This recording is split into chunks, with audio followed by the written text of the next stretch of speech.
Recently, the Hollowed Lair strike was in the Nightfall playlist, and the boss for the Reckoning was the likeness of Oryx.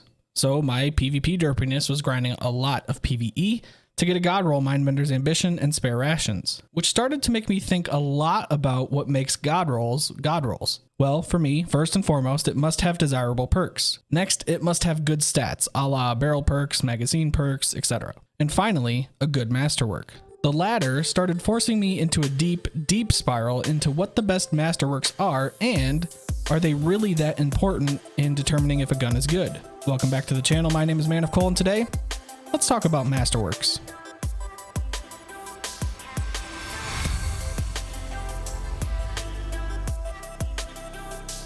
I just want to say a quick thank you to those of you that have recently subscribed to the channel, as we have just hit 100 subscribers. We are currently climbing, and it is all thanks to you guys. So if you haven't subbed yet, make sure you do so. I've got some giveaways planned in the near future, just as a way of saying thank you. So make sure you turn on notifications so you know when I post my videos. All right, to start off this video, I first need to explain the evolution of weapon masterworks. In the first year of Destiny 2, which is the base game, Curse of Osiris, and Warmind, weapons could not have randomized perks upon dropping, but they could have their masterwork stat re-rolled by spending cores and legendary shards.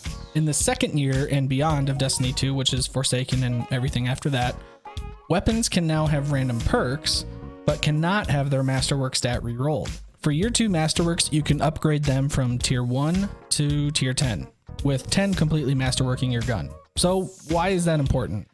Well, because now, instead of being able to use resources to just change your masterwork to whatever you want it to be, you now have to grind for a completely new weapon just to see if you can potentially get it with the masterwork that you want. Oh, and still pray to RNGesus that you get the same good rolls. There are so many more variables to consider when you're trying to farm for a god roll weapon now. Right now, in total, there are 10 masterworks that can be obtained on weapons, with certain weapon types having their own unique possibilities.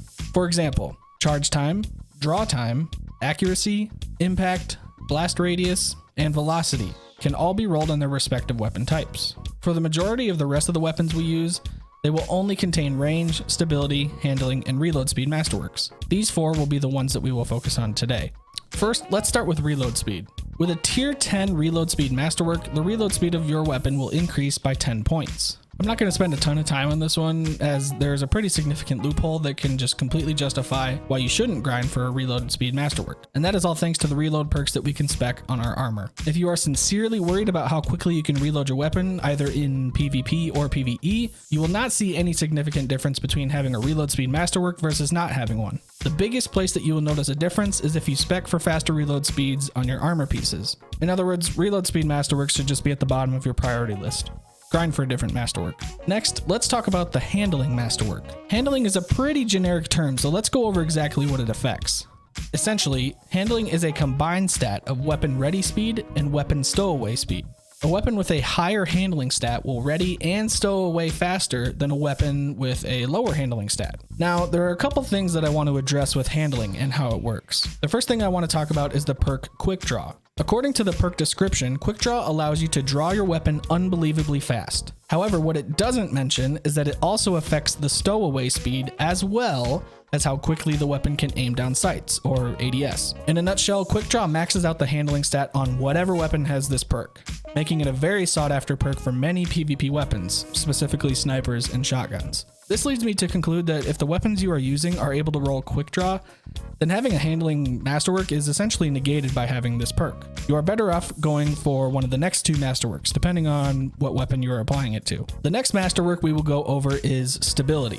I started to get really excited when I began writing down what I wanted to say for these next 2 masterworks, because basically I get to nerd out on some of the data that has been collected about the 2. In Destiny, there are actually 2 different stats that have to do with how you control your weapon: stability and recoil. If any of you use a third-party application like light.gg or Destiny Item Manager, you will notice that when you click on any weapon, it shows you the stats that are shown in game, like range, handling, stability, etc.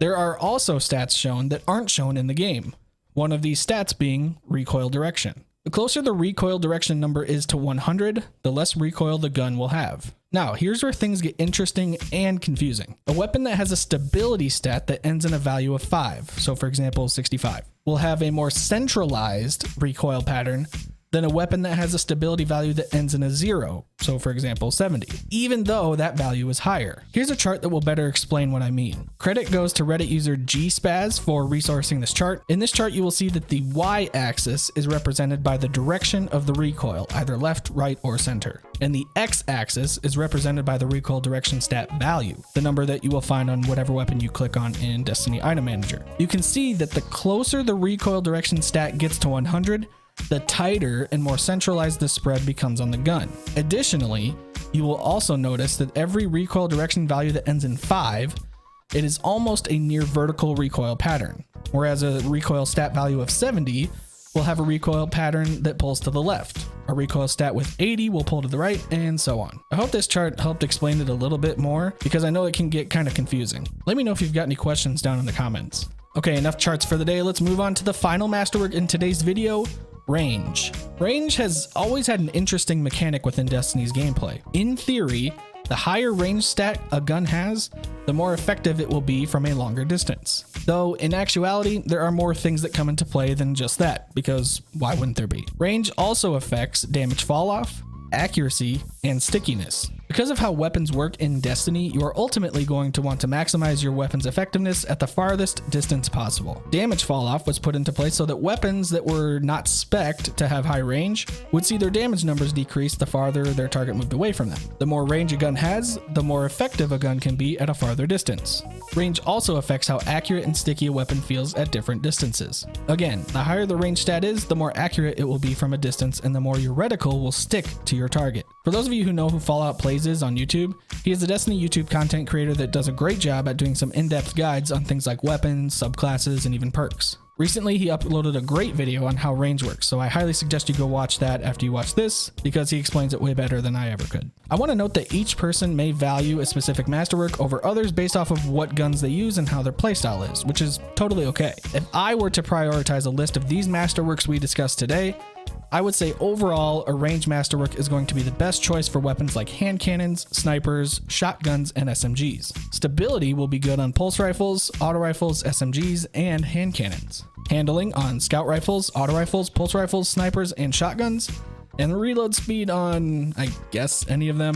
Recently, some Destiny 2 content creators have found out that higher stability has a positive correlation to aim assist, which is some pretty groundbreaking information if you ask me. MTash has a video on stability in hand cannons that is definitely worth a watch. Basically, what it boils down to is that higher stability affects how quickly your cone of accuracy resets itself. He also notes that range is somewhat negligible with hand cannons, stating that a range stat difference of 15 is only going to affect damage falloff by 1 to 1.5 meters, which is highly insignificant, especially with how fast our Guardian movement speed is in PvP. Definitely check out that video afterwards, link will be down below. All in all, what I have gathered from doing this research is that masterworks aren't meant to make your weapons significantly more powerful or easier to use than weapons that don't have specific masterworks. Their purpose is to give a slight enhancement to a specific function of your weapon, not to make it OP.